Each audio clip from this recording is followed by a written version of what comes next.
Les experts sur Atlantic Radio. Avec Badr Saoudi.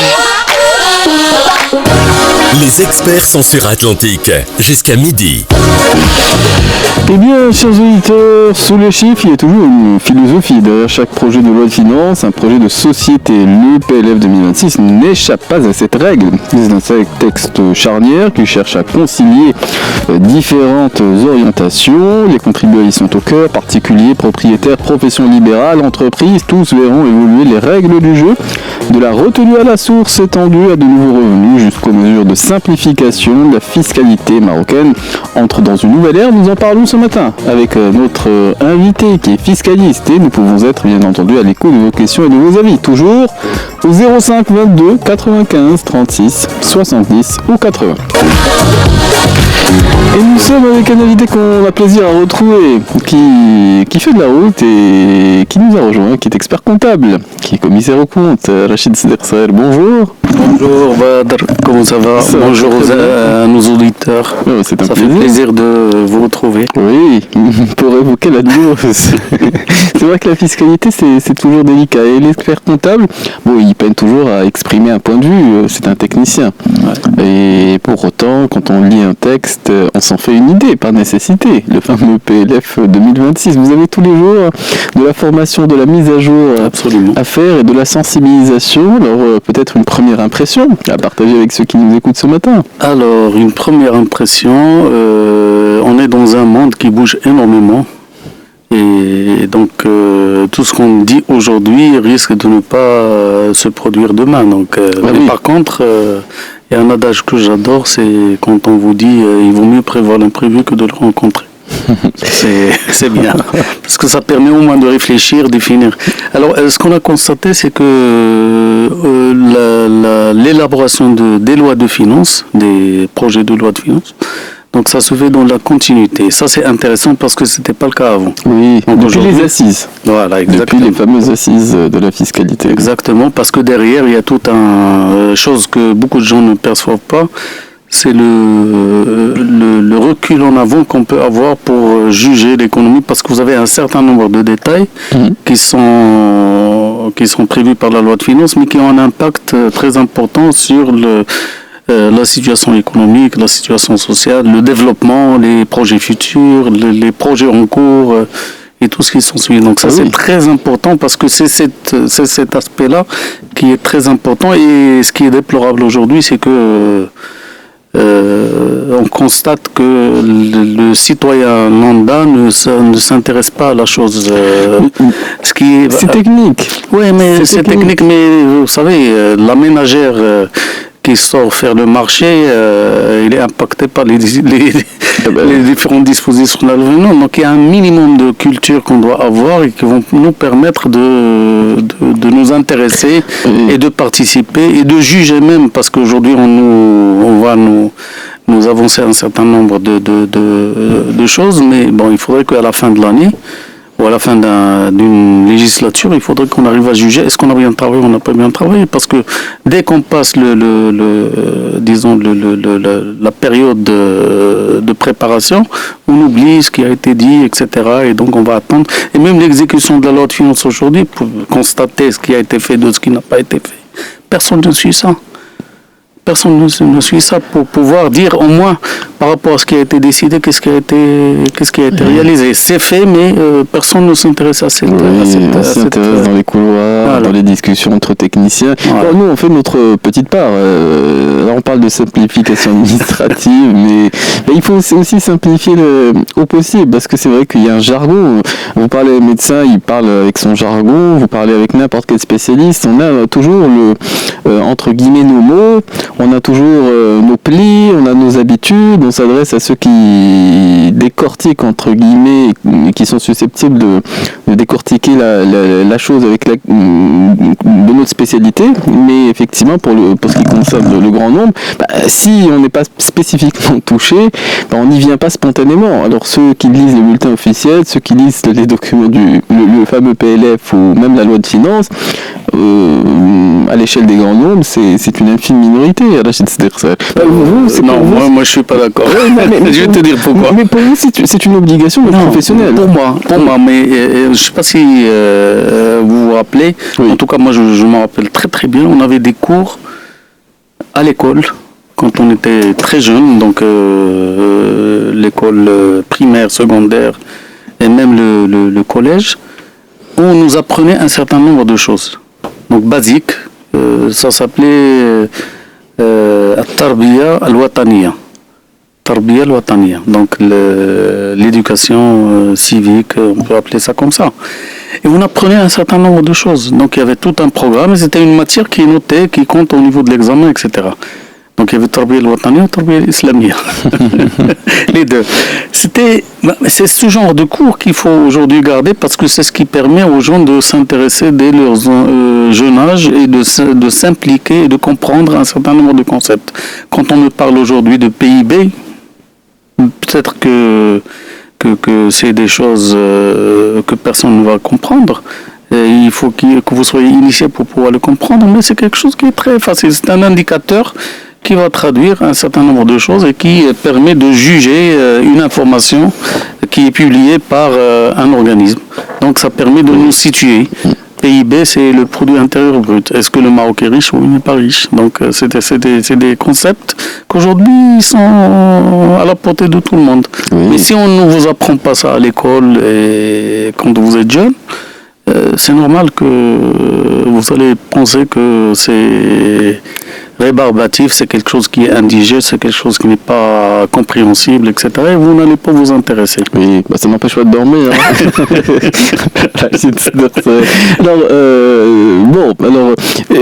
Chaque année, effectivement, il y a ce document qui est produit. Bon, la spécificité depuis les assises, c'est que on essaie de donner un peu de visibilité, parce que c'était des doléances des chefs d'entreprise qui demandent, bien entendu, toujours à ce que la matière fiscale ait une forme de stabilité, qu'on ait au moins de la visibilité par rapport aux changements qui vont advenir dans les années qui suivent. C'est tout à fait compréhensible. Alors, par rapport à cette année spécifiquement, s'il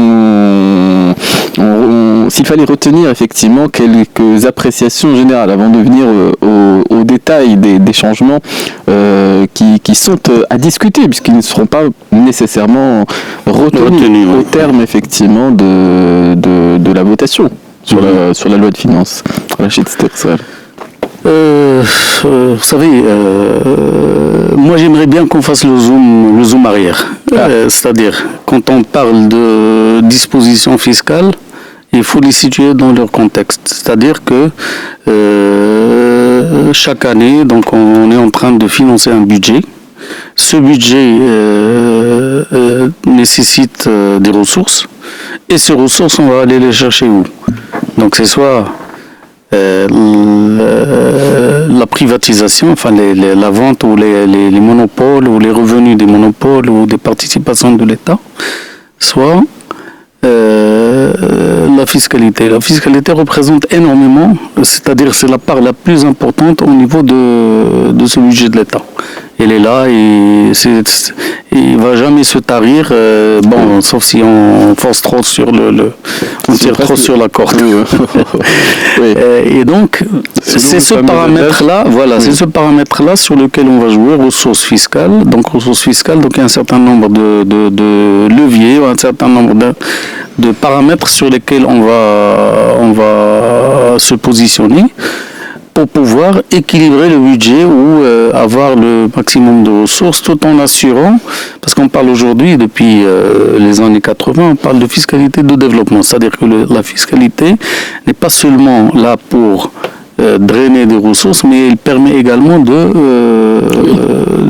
réaliser un certain nombre de projets et de réduire des disparités sociales, spatiales, etc., etc. Et puis il y a une politique économique qu'il va falloir financer. On veut s'orienter vers de l'investissement productif, donc il y a un certain nombre de leviers sur lesquels qu'on doit activer. Ça, c'est par rapport aux finalités. Bon, aux moyens, s'il fallait retenir, c'est un tiers du budget qui sert à l'investissement. Mais ça, effectivement, l'État décide de ce qu'il va faire des ressources qui sont les siennes. Alors, les ressources, c'est ce qu'on vient d'entendre. C'est la fiscalité, c'est aussi le patrimoine de l'État, les dividendes aussi des entreprises, des établissements publics. Donc, il y a effectivement un certain nombre de ressources et on essaie de les orienter de telle ou telle façon. Alors, on avait de la visibilité. Chaque année, effectivement, il y avait un aspect qui changeait significativement et qu'on a retenu parce que c'était déjà des annonces qui étaient faites lors des fameuses assises de la fiscalité. Où est-ce qu'on en est aujourd'hui ? Alors moi je pense que cette année, donc on va le constater, on est en train de le constater, il n'y a pas beaucoup de dispositions fiscales qui vont changer parce qu'on s'était promis de réformer sur les 3 ou 4 dernières années. On a réformé l'IS, la TVA et l'IR. Oui, l'année dernière c'était la TVA. L'IR je crois. L'IR. Donc on a réformé les 3 piliers de la fiscalité d'État. Bien sûr, il y aura certainement la fiscalité des collectivités locales, mais qui n'a rien à voir avec le sujet aujourd'hui. Et donc, le système s'est stabilisé. C'est stabilisé à travers, bien sûr, un certain nombre de mesures qu'on a programmées dans le temps. Donc, on continue toujours à les réaliser. Donc, il y a une feuille de route jusqu'en 2026, donc qui va continuer parce que les réformes qui ont été faites au niveau de ces impôts, c'était des réformes qui sont réparties dans le temps, d'accord ? Donc chaque année, il y avait une partie de la baisse ou l'augmentation de la réforme qui va se faire et progressivement, donc on arrivera à terme de cette refonte globale en 2026. Oui. Bon alors moi j'ai retenu élargissement du champ de la retenue à la source, revenu foncier, prolongation de la contribution sociale, on y viendra dans le détail, après la respiration musicale, qui est un rendez-vous auquel on peut être attaché et on va essayer d'en profiter, d'annoncer aussi les titres qui ont une certaine prédilection de la part de notre invité qui est avec nous ce matin, et on se retrouve bien entendu après cet instant musical. Si vous avez des avis ou des questions à faire entendre, n'hésitez pas, nous resterons joignables jusqu'à midi au 05 22 95 36 70 ou 4 heures. Et nous sommes avec un invité que je présenterai rapidement à nouveau. Nous sommes avec Rachid Derksel qui est fiscaliste, qui est expert comptable, qui est commissaire aux comptes, entre autres. Et nous évoquons ce matin ce qu'on peut retenir d'un document qui fait un certain nombre de pages, le fameux projet de loi de finances, PLF 2026. Nous évoquons quelques changements, mais effectivement, l'impression générale, c'est que, il y a une feuille de route, mais en ce qui concerne l'ampleur des recettes fiscales, est-ce qu'il y a des changements significatifs par rapport aux ordres de grandeur des dernières années à la chaîne Stockswell ? Je crois qu'on est dans les mêmes ordres de grandeur, donc on est sur les mêmes tendances. Bien sûr, les objectifs, on est également dans la continuité, donc on parle de la stimulation de l'investissement productif public et privé, on parle également de la consolidation de l'État social à travers un certain nombre de mesures, et puis de la promotion du développement territorial équilibré, parce que la réduction des disparités spatiales, donc entre les différentes régions du pays, et la poursuite également de la réforme du système fiscal, en essayant de lutter contre l'informel et puis d'assurer les rentrées fiscales. Et l'équité fiscale, oui. Tout le monde doit être... Lutter contre l'informel, moi j'en entends parler depuis que je suis né. C'est la course, hein. Oui. Vous savez, on l'a toujours dit, il y a toujours quand on est rattrapé, on va exceller pour trouver d'autres moyens pour pouvoir éluder la fiscalité. Donc... et l'administration va rattraper. Aujourd'hui, ça devient un peu plus difficile. Mais... C'est même des spécialités. Il y en a qui... que ces choses-là sont joliment dites. Des fois, c'est de l'optimisation. On parle d'optimisation.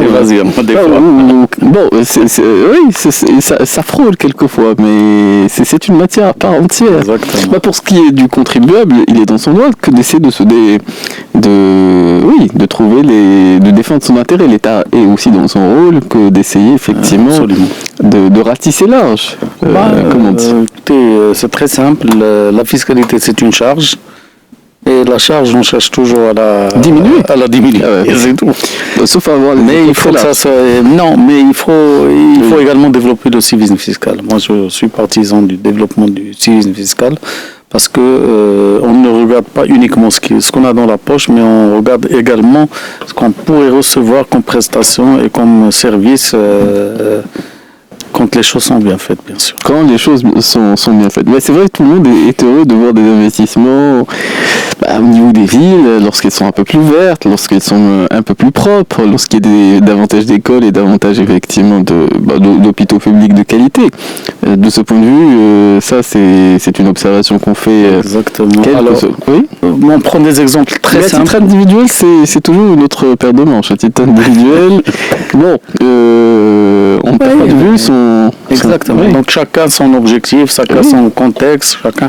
Je vous donne un exemple très simple. Donc il y a quelques années, on peinait à trouver une place de stationnement au niveau de Casablanca. Donc aujourd'hui, on a vu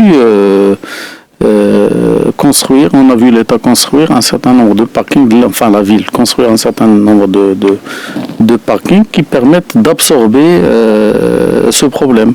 Et donc aujourd'hui, on est satisfait, on commence à dire oui, effectivement, il y a une contrepartie à ce qu'on paie comme impôt. Oui, c'est visible. Oui, donc c'est visible, on le ressent quotidiennement, d'accord ? Oui. Alors que même avec le payage, on n'arrivait pas à trouver une place pour stationner. Donc c'était la corvée. Et bon, vous allez me dire que ça s'adresse uniquement à une frange de la population. Non, ça ce sont nos invités qui en souffrent quotidiennement, qui viennent quelquefois d'autres villes. Oui, mais c'est vrai.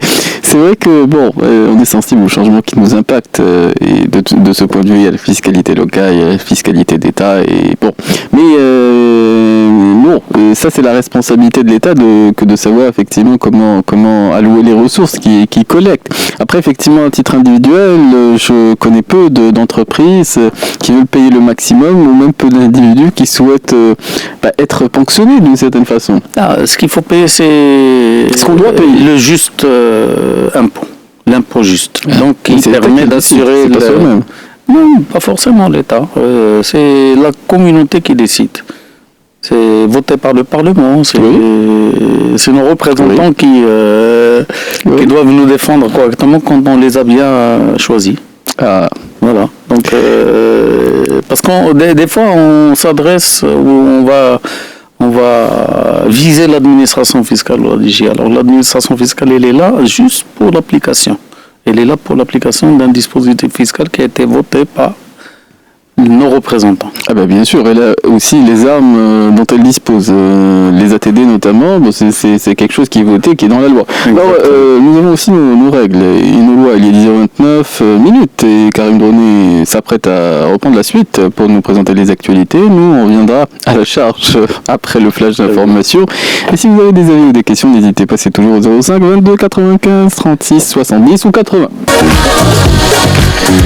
Et nous prenons la suite de notre émission des experts ce matin avec notre invité Rachid Sterkser qui est fiscaliste, expert comptable, qui est commissaire aux comptes et qui nous accompagne pour cette émission qui se poursuit, je le rappelle, jusqu'à midi. Alors, s'il fallait peut-être en venir à l'aspect un peu plus concret, je sais que c'est changeant, c'est susceptible d'être modifié, mais en ce qui concerne notamment l'élargissement de la retenue à la source, une appréciation par rapport au dispositif, est-ce que c'était annoncé et quel est votre regard de spécialiste sur ce point particulier, Rachid Sterkser? Alors, la retenue à la source, c'est un dispositif qui a été introduit il y a quelques années et qui permet de sécuriser la collecte de l'impôt et mettre la responsabilité chez la partie versante. Oui.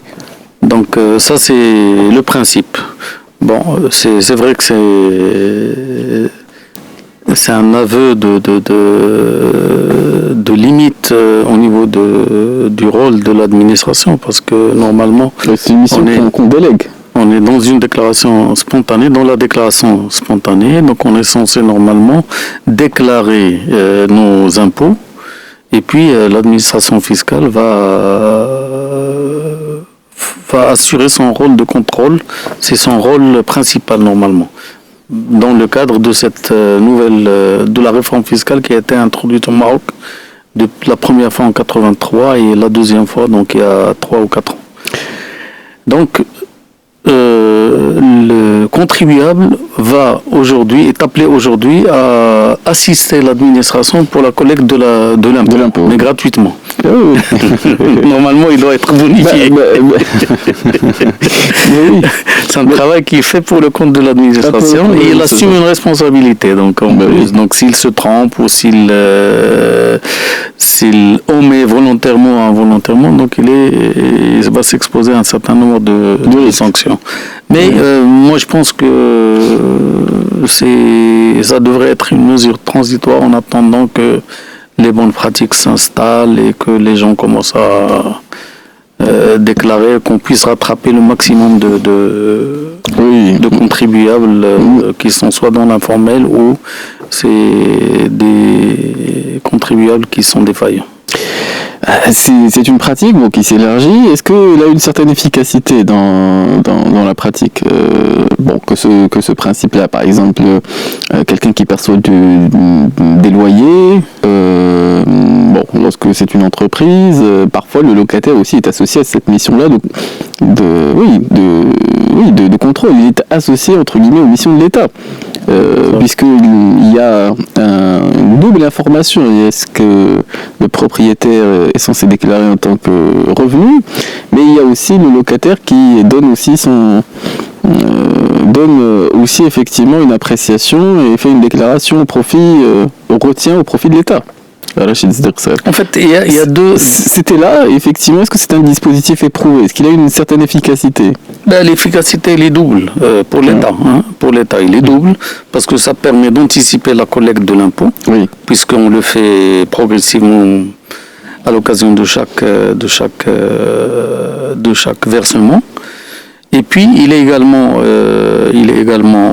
permet également de sécuriser à travers des déclarations qu'on peut recouper. C'est le terme. Voilà. Donc, ça permet c'est le terme. Ça permet de sécuriser la collecte de l'impôt et puis de pouvoir retrouver facilement la trace éventuelle d'une décalage entre. Voilà, exactement. Donc, du moment qu'aujourd'hui, tout le système se base sur la télédéclaration. Donc la digitalisation permet de disposer de l'information. Donc on est dans un monde où on est dans le big data. Donc si on veut l'information, on la trouve aujourd'hui. Elle est disponible pratiquement en temps réel. Donc dès que vous déposez votre déclaration, on peut savoir en recoupant avec les parties qui vous sont liées.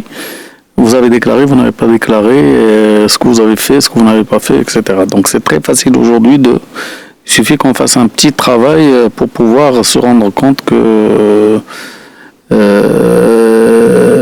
on a bien fait les choses ou on ne les a pas bien fait. Donc l'administration aujourd'hui dispose d'un outil qui est très puissant et qu'il est en train d'utiliser justement pour avancer. Avant, donc il fallait attendre le délai de prescription. Quand il allait expirer la 4e année, qu'on commence à recevoir les avis pour arrêter la prescription.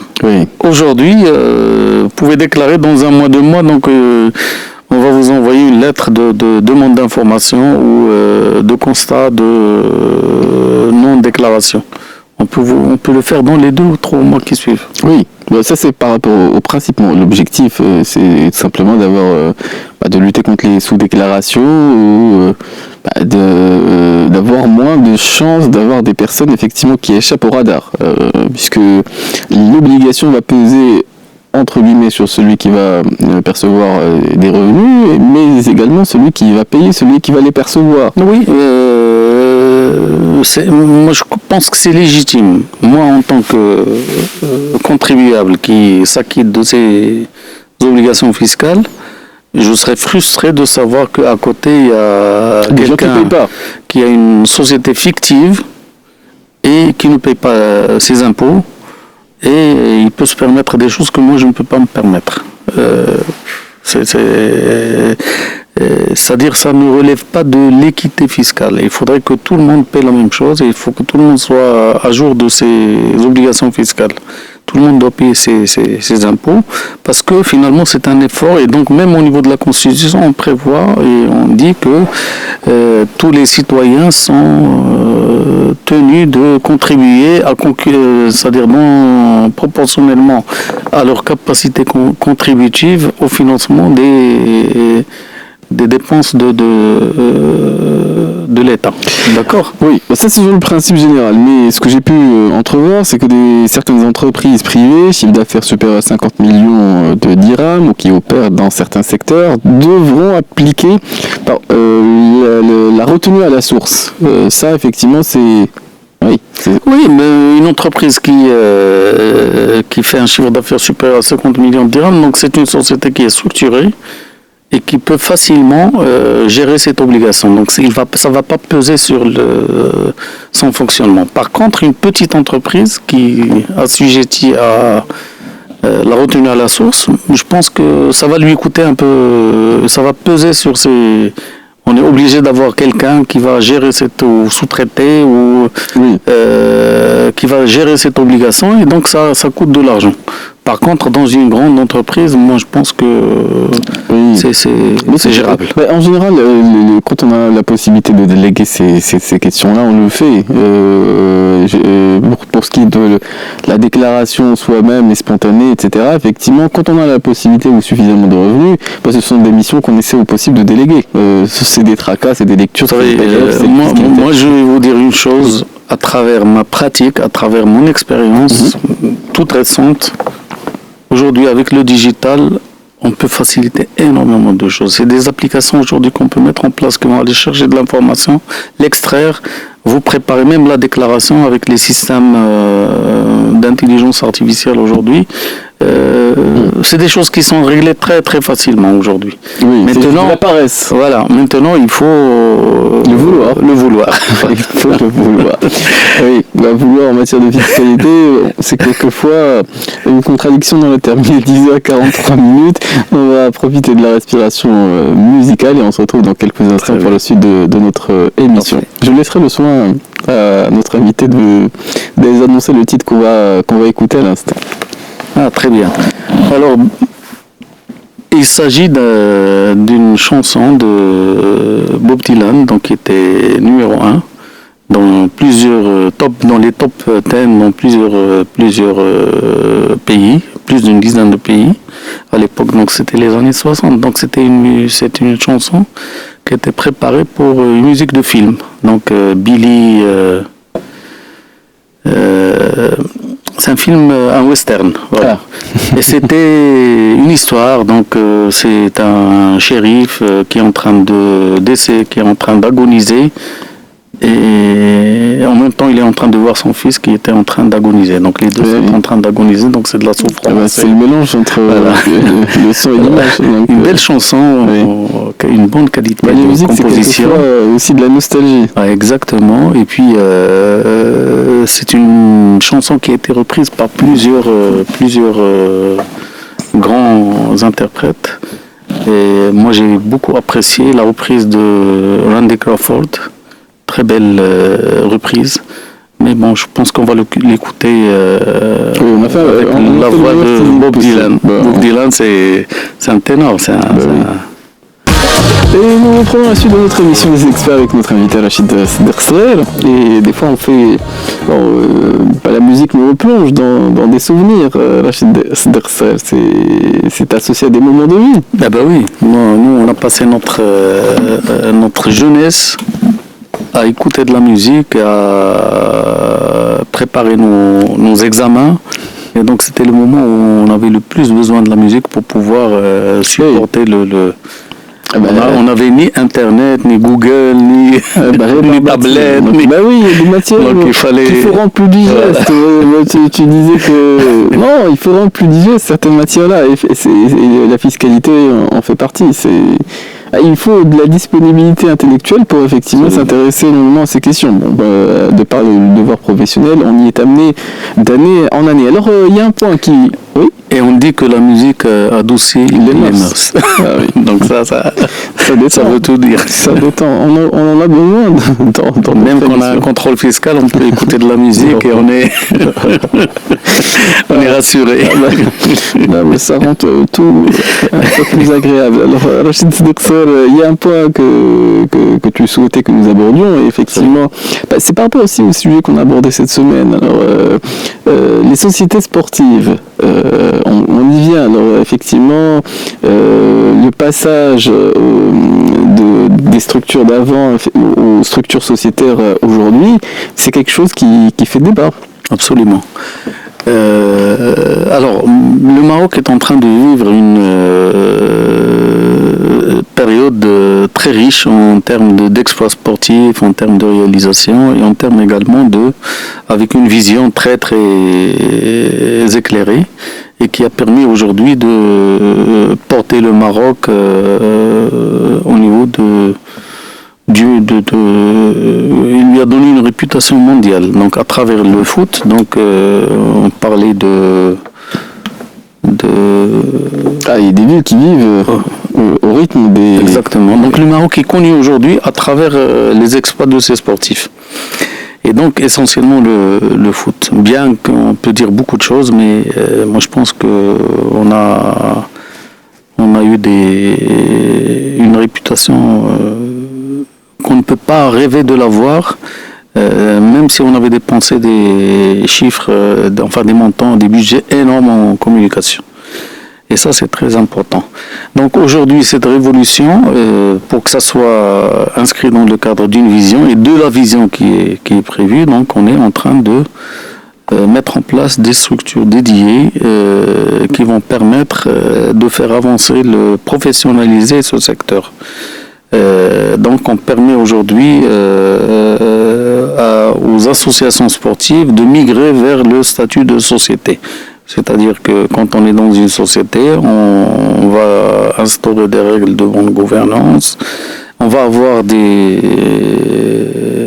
rendre des comptes à des associés ou à des actionnaire. Et donc, il y a un certain nombre de règles. Donc, on a mis en place une loi, c'est la loi 3009. Donc, cette loi 3009, donc, qui permet,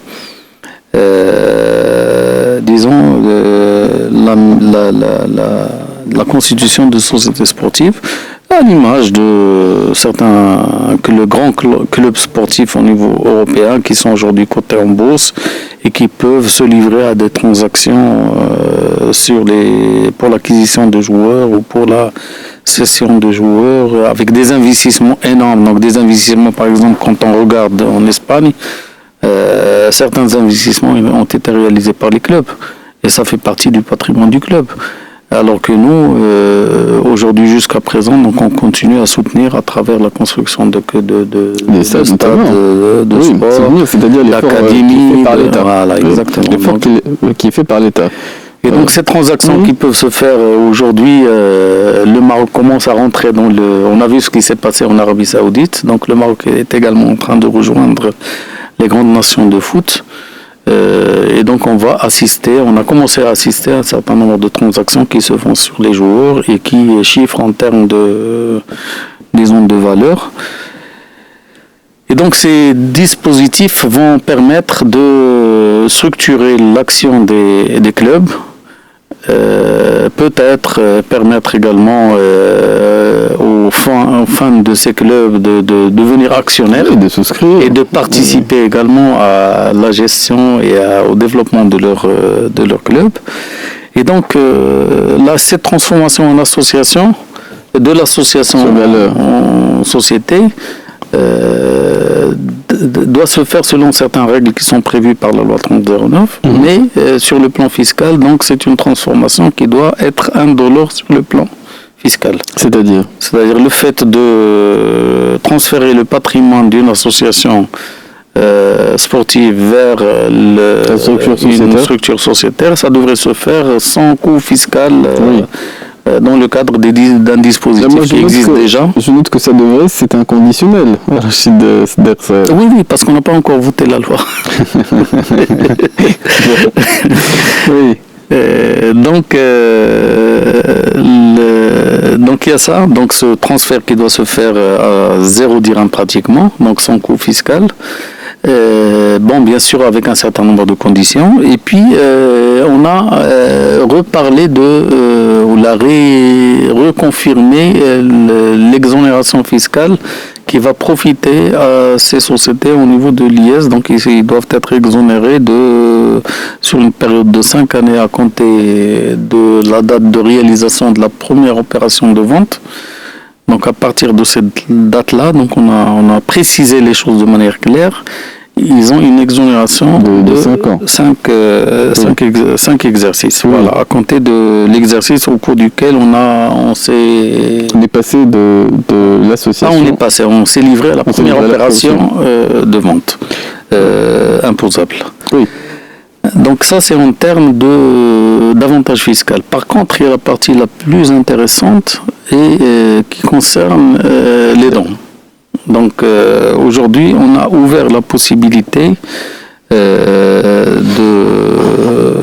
déductibilité fiscale des dons au niveau de résultat de la personne donatrice, du donataire, donc un donataire, une entreprise, ou une personne qui va faire un don. Qui va faire un don au profit d'une association. Au profit d'une société sportive. D'une société sportive, spécifiquement. Exact. Elle pourra déduire le temps.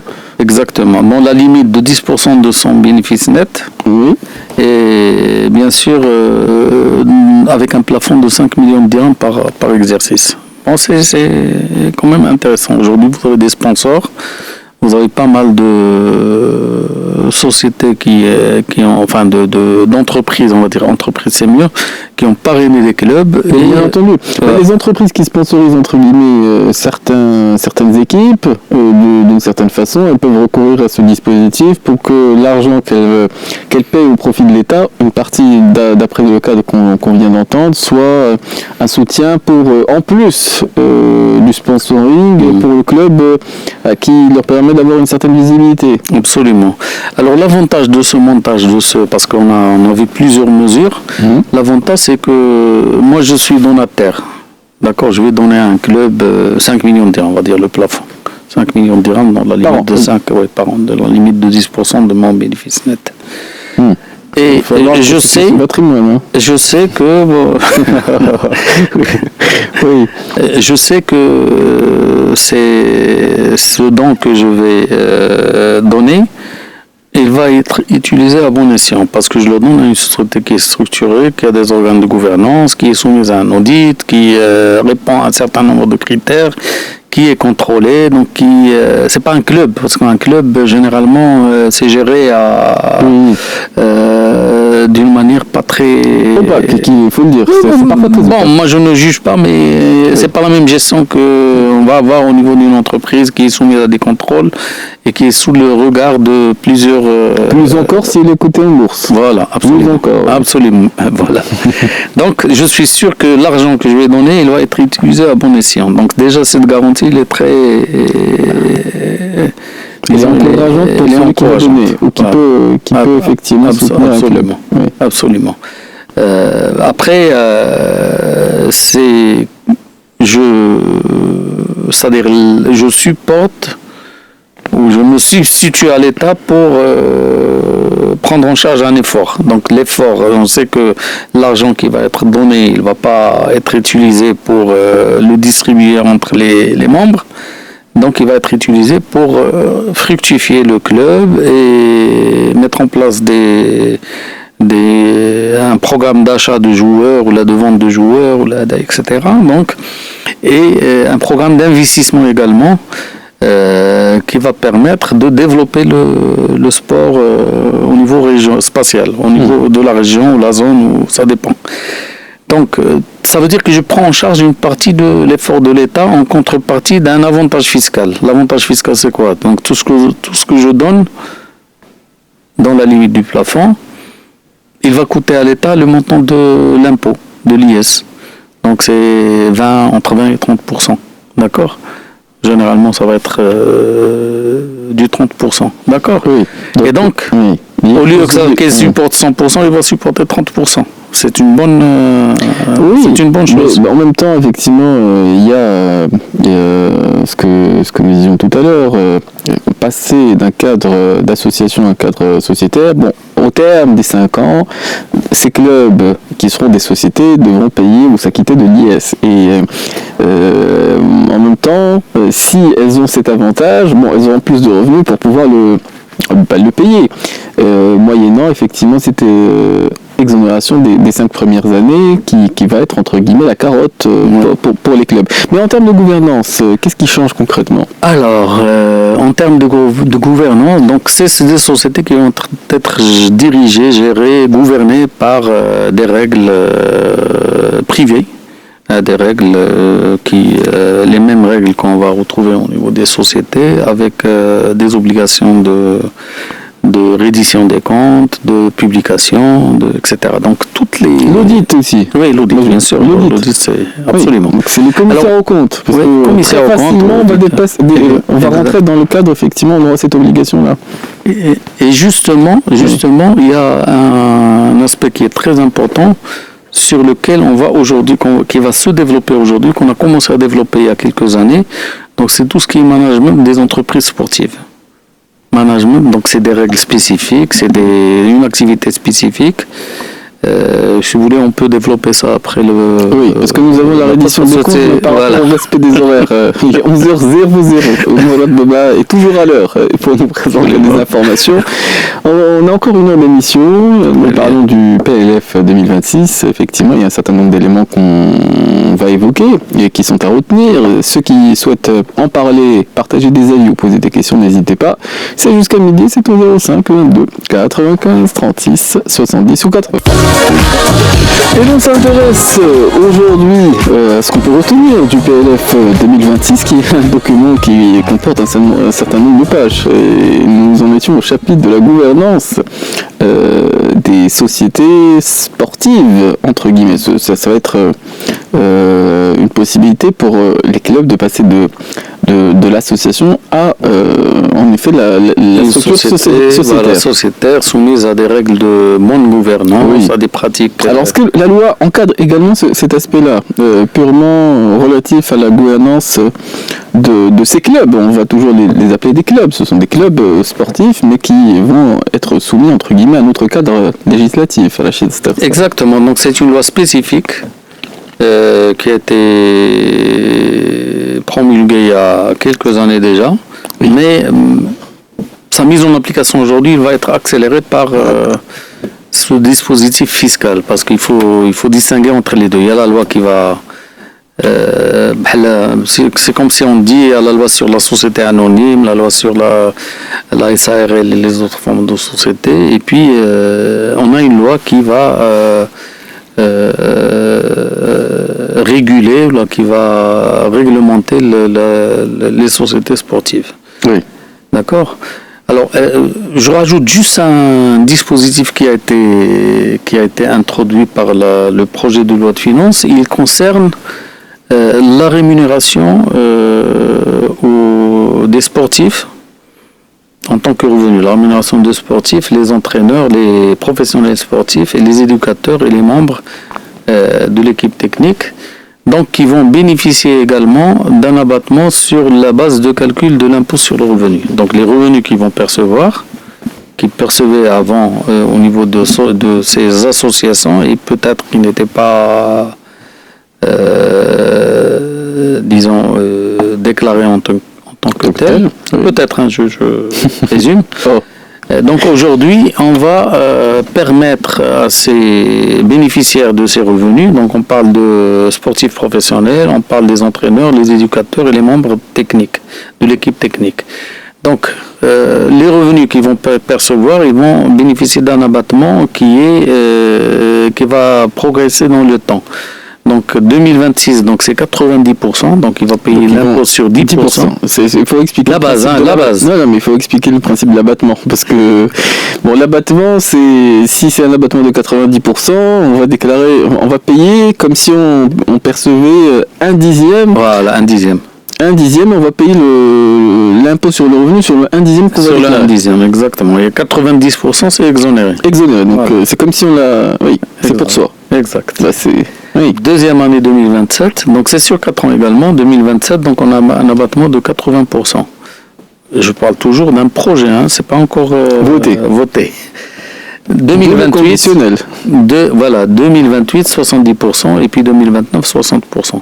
Donc ça permet d'alléger les charges du club, parce que l'IR qu'on va vous retenir généralement, c'est une partie de la masse salariale, parce qu'on le prélève sur la masse salariale et on le remet à l'État. Et ça permet également d'encourager les sportifs donc d'avoir moins de charges fiscales. Oui, ce qui intéresse, c'est ce qu'on perçoit en net, effectivement. Exactement. Et un sportif généralement, donc il a une durée de vie, donc il va exercer sur une période donnée. Et après, il peut devenir staff technique. J'entends bien, mais est-ce qu'on va le considérer comme étant un salarié? C'est aussi une question qui se pose. C'est un revenu. C'est un revenu. qu'il va on applique la retenue à la source pour les salariés, mais on a des contrats entre guillemets annuels ou parfois pluriannuels avec des joueurs ou avec un staff. Rachid Sderser, j'imagine que dans le détail, cet aspect-là également sera discuté. Bien sûr. Bon, de toutes les manières, c'est des pratiques qui vont certainement se mettre en place. Je sais pas moi, un sportif peut décider de s'inscrire en tant que professionnel. Je ne sais pas. C'est une question qui reste en suspens. Donc en suspens, donc il peut s'inscrire en tant que professionnel du sport et donc ses revenus, il va considérer que c'est des revenus professionnels au lieu que ça soit traité comme étant des revenus salariaux. Oui. Et peut-être que là c'est une nouvelle catégorie de revenus. On a 5 catégories de revenus aujourd'hui et donc il y a une catégorie qui peut venir si ça se développe, se rajouter avec des règles spécifiques, précises, etc. Oui, parce que le monde du sport est quand même... ça va évoluer. C'est en train d'évoluer, ça va évoluer. Donc aujourd'hui, on voit des sportifs qui brassent beaucoup d'argent. Donc des jeunes à l'âge de 16 ans, 17 ans. Je crois que vous avez suivi l'actualité dernièrement. Bien entendu. L'avion privé, le jet privé, le palais, etc. Donc la collection de voitures supercars. Maintenant l'administration fiscale met tout à chacun peut consulter les comptes Instagram ou des réseaux sociaux sans les citer des uns et des autres. Je ne sais pas si c'est une ressource d'information qui est utilisée par les agents de l'État, Rachid Sderser, dans la pratique. Le contribuable, on a plusieurs façons, je reviens au terme, de recouper l'information. Mais ça, c'est un petit pas de côté. Mais est-ce que les taux se resserrent? C'est toujours la question qu'on pose d'année en année. Oui, les taux se resserrent parce qu'aujourd'hui, le monde est devenu un village. Même si vous avez des revenus à l'étranger, donc on peut facilement les recouper. Ah oui. Il y a un autre adage, Rachid Sderser. Vivons heureux, vivons cachés. Écoute, de toute façon, vivre caché, ça sert à quoi quand vous avez beaucoup d'argent que vous ne pouvez pas utiliser? Ça sert à quoi?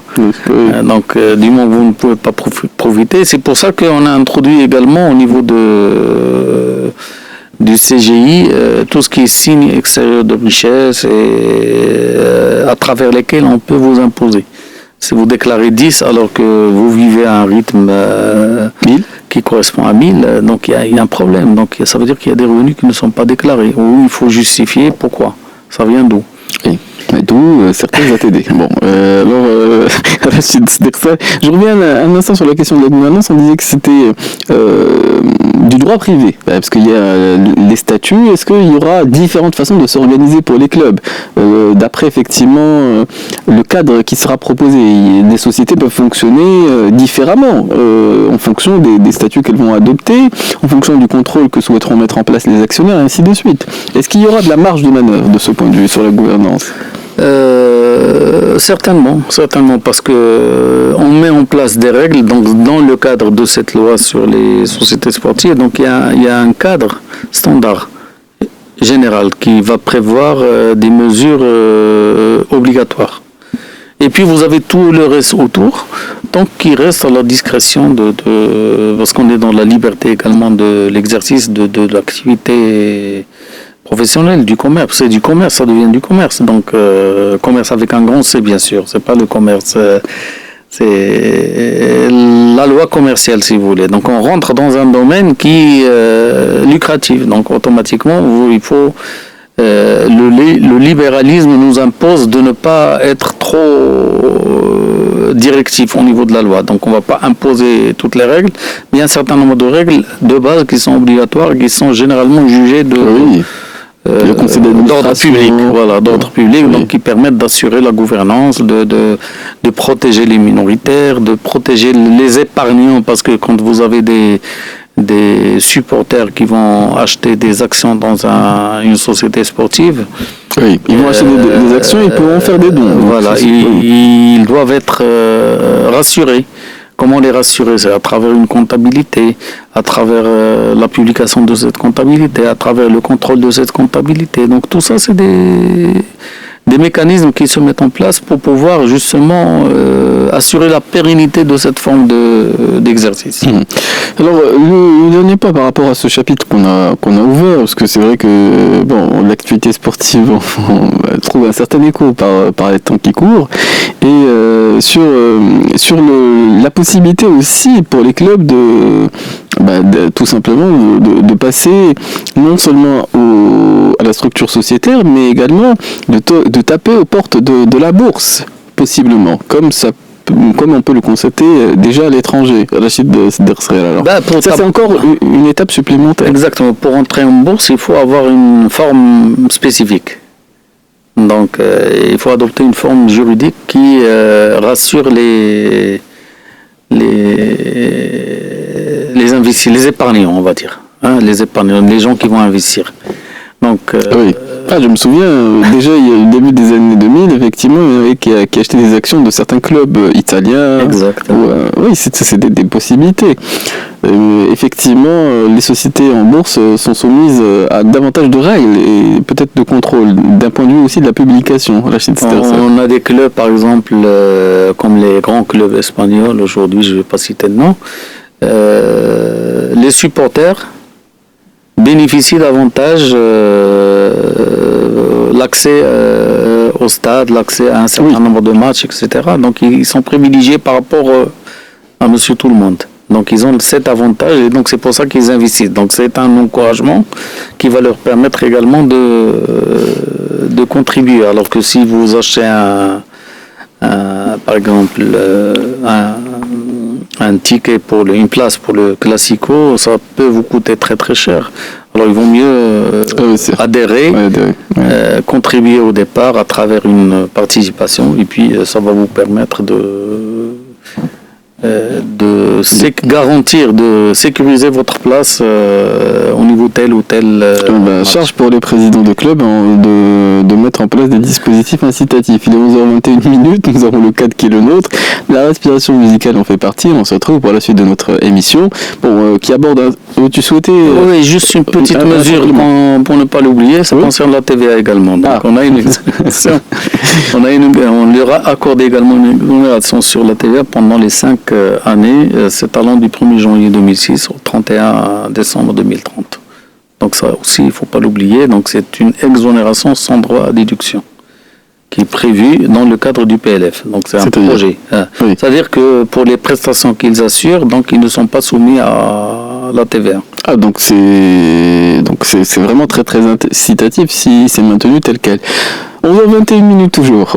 On va profiter de la respiration musicale et ceux qui ont des avis ou des questions, n'hésitez pas toujours au 05 22 95 36 70 ou 80. Et nous sommes avec notre invité Rachid Dersrel qui est fiscaliste, expert comptable, commissaire aux comptes et nous évoquons les changements significatifs en ce qui concerne le projet de loi de finances 2026.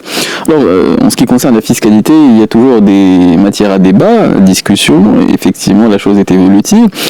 En ce qui concerne aussi les changements qu'on a pu relever, ça concerne l'aspect relatif au foncier, Rachid Dersrel. De ce point de vue, peut-être y a-t-il des éléments à faire entendre qui mériteraient l'intérêt des auditeurs ce matin? En fait, le foncier, il n'y a pas grand-chose, sauf la partie concernant les revenus locatifs. Oui. Donc pour les revenus locatifs, La possible application d'une retenue à la source de 5%. Exactement. Oui. Donc, sur le montant brut des loyers. Exact, oui. Donc ça concerne les sociétés, les locataires, personnes physiques soumises au régime du RNR, c'est-à-dire professionnels, ou les sociétés, les personnes morales soumises à l'IS. Donc ils ont l'obligation de retenir à la source les sommes. Donc on revient à l'ancien système. Bon, bien sûr, l'avantage, c'est que ça permet de reverser l'impôt progressivement, c'est-à-dire au fur et à mesure que vous percevez les loyers, vous reversez l'impôt correspondant. Et ça permet également de sécuriser le paiement de l'impôt, parce qu'une partie de l'impôt et le tracé également, ça permet justement d'avoir une trace dans une comptabilité qui est traçable. Parce qu'on va vous aborder à travers la comptabilité d'une société qui dépose ses déclarations, parce qu'elle a l'obligation également de faire annuellement une déclaration globale de toutes les retenues qui ont été effectuées, etc. Oui, mais donc ça, c'est le mécanisme classique. On y revient. C'est-à-dire que c'était quelque chose qui était déjà là. Mais pour le contribuable, est-ce que c'est des démarches auxquelles il faut être attentif? C'est le mécanisme qui a changé. Sur le principe, en matière de fiscalité, on associe la fiscalité à certaines dates particulières de l'année, Rachid Dersrel. Donc on a complété, on veut compléter l'article 15, le CGI par l'article 15 ter, donc qui précise que la retenue à la source s'applique aux produits issus de la location de biens immobiliers, bâtis ou non bâtis, ainsi qu'à toutes les constructions de nature similaire, quel que soit leur usage. Alors qu'avant, c'était professionnel. Cette mesure, donc, il va étendre le champ d'application de la retenue à la source aux loyers versés aux sociétés assujetties à l'impôt sur les sociétés, aux personnes physiques relevant de l'IR professionnel RNR ou RNS, donc régime net réel, c'est-à-dire la comptabilité au régime net simplifié, comptabilité simplifiée. Et donc le taux de cette retenue à la source qui est de 5%, sera versé par l'État, les collectivités locales. Donc la partie qui doit retenir, donc c'est quand vous louez, vous avez un contrat avec l'État ou les collectivités locales, donc ça devient obligatoire. Les établissements d'assurance et de crédit, donc ça c'est les grandes structures, mais également les entreprises dont le chiffre d'affaires est supérieur ou égal à 50 millions de dirhams. Donc on revient aux grandes structures qui vont, même s'ils sont structurés, etc., donc ils ont l'obligation de retenir. Elles sont outillées, entre guillemets, pour les grandes structures. On va essayer d'éviter les retenues à la source pour chaque retard. Il est 11h31, c'est l'heure de donner la parole à Karim René, qui est déjà avec nous, qui s'est fait entendre. Bien entendu, on va se retrouver pour la suite de notre émission des experts, après le flash, dans quelques instants. Et nous déblayons au fur et à mesure certains points effectivement qui méritent une certaine attention en ce qui concerne ce fameux document que tout un chacun ne lit pas, mais que les experts comptables, les fiscalistes doivent décortiquer au peigne fin, entre guillemets. Alors quand on parle du PLF 2026, on a évoqué effectivement le sport, le monde du sport qui est concerné par certains changements, mais dans les grandes lignes, si j'entends bien, on reste dans la continuité, mais en ce qui concerne les détails qui mériteraient, selon toi, Rachid Dersrel, d'être relevés ou d'être retenus, puisqu'on arrive effectivement au terme de l'émission, est-ce qu'il y a un point qui retient spécifiquement l'attention des professionnels? En fait, comme j'ai dit tout à l'heure, chaque mesure doit être inscrite dans son contexte. D'accord? Parce qu'aujourd'hui, prendre la mesure comme ça et commencer à en parler, techniquement, c'est pas, il faut la comprendre, il faut mesurer quel est l'esprit, qu'est-ce qu'on cherche à travers ça. Et donc, je peux peut-être évoquer 2 ou 3 mesures qui sont intéressantes. Alors, la première concerne l'exonération de la TVA concernant les grands projets. Aujourd'hui, on est dans cette politique-là, voilà, dans une politique, voilà, oui. Exactement, grand projet. Et donc, dans le cadre de ces grands projets, donc généralement, on signe une convention avec l'État. Et donc, on va bénéficier d'un délai d'exonération de 24 mois qui peut être reconduit pour 6 mois et 6 mois supplémentaires. Donc, au total, 3 ans. Donc, ça fait rien. Disons, par rapport à quand vous avez un gros problème de foncier ou de financement ou de trésorerie ou même technique des fois, des problèmes techniques. Donc, vous risquez de perdre le bénéfice de cette exonération et sur laquelle vous comptez pour finaliser votre projet. Ça fait partie des éléments qui vont financer le projet. La TVA, si vous êtes appelé à la payer, avec bien sûr des majorations, donc ça peut coûter très très cher et ça peut handicaper le projet. Donc, on a prévu dans le cadre du PLF la possibilité de proroger le délai supplémentaire, au lieu qu'on parle de 6 mois et 6 mois, donc on va parler directement de 24 mois. 24 mois et possiblement 6 mois, 6 mois pour les entreprises qui travaillent sur ce type de projet. Donc 24 mois pour l'ensemble des cas, donc à condition de faire une demande par la plateforme de l'administration fiscale, donc je parle de Simple, donc faire une demande dans le délai, avant l'expiration du délai de 24 mois. Donc ça c'est une condition.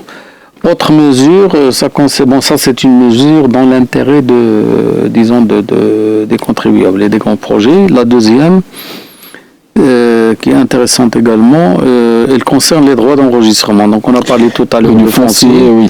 Alors pour le foncier, pour renforcer la traçabilité... J'ai cru comprendre qu'il y avait possiblement effectivement des taux un peu qui étaient revus à la hausse en ce qui concerne le droit d'enregistrement. Non, je vais en parler. Alors la première mesure, ça concerne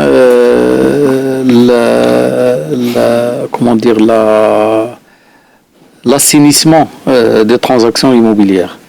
Dans la mesure où quand vous avez un acte dans lequel le prix de vente, l'encaissement du prix de vente n'est pas prévu dans l'acte, où il ne passe pas il passe hors la vue et la comptabilité du notaire, donc il y a un droit supplémentaire de 2%. Ah, donc c'est sensiblement différent. Voilà. C'est sensiblement différent. Donc ça, c'est pour pousser les gens à utiliser les moyens de paiement modernes et pour assurer la traçabilité des transactions. Ça veut dire la lutte contre le cash. Voilà, exactement. La lutte contre le cash. Donc on est en train de pousser les gens à tracer les opérations. Et donc ce qui permet également de contrôler des bénéficiaires, etc. La deuxième, ça concerne un certain nombre d'actes qui sont enregistrés gratis. Notamment les actes concernant les marchés publics. Donc quand vous avez un marché public, on a l'obligation de les enregistrer et cet enregistrement permet d'avoir une traçabilité par rapport aux bénéficiaires. Donc par exemple, vous avez un marché qui fait 1 million de dirhams, donc il faut que, en regardant le marché, on va recouper éventuellement les revenus que ça va générer le chiffre d'affaires que va générer ce marché qu'on doit retrouver dans la comptabilité de l'adjudicataire. Et donc, quand on enregistre aujourd'hui sur la plateforme, il y a un certain nombre d'informations qu'on ne va pas saisir.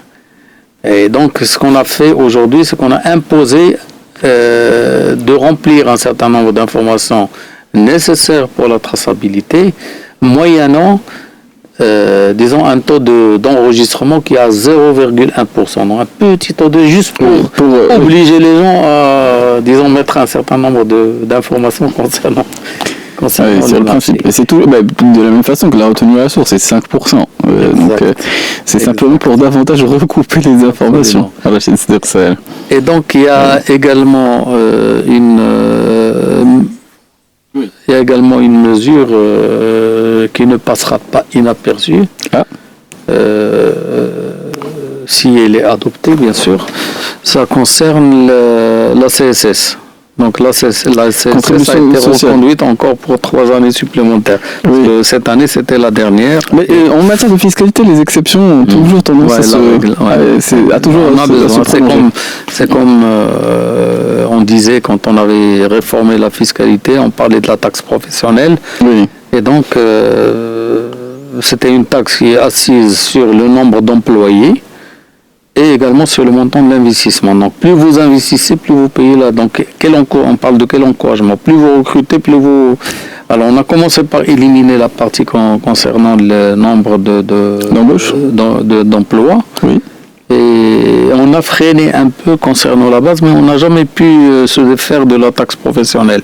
Parce que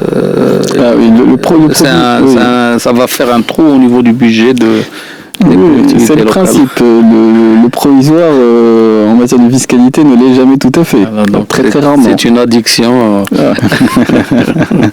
Oui, bon, nous avons des addictions aussi à la musique, Rachid Stersel. Beaucoup d'invités et même d'auditeurs y sont sensibles. On va se retrouver pour les derniers instants d'émission, bien entendu, et on reste toujours ouvert à l'échange si vous avez des avis ou des questions, toujours au 05 22 95 36 70 ou 80.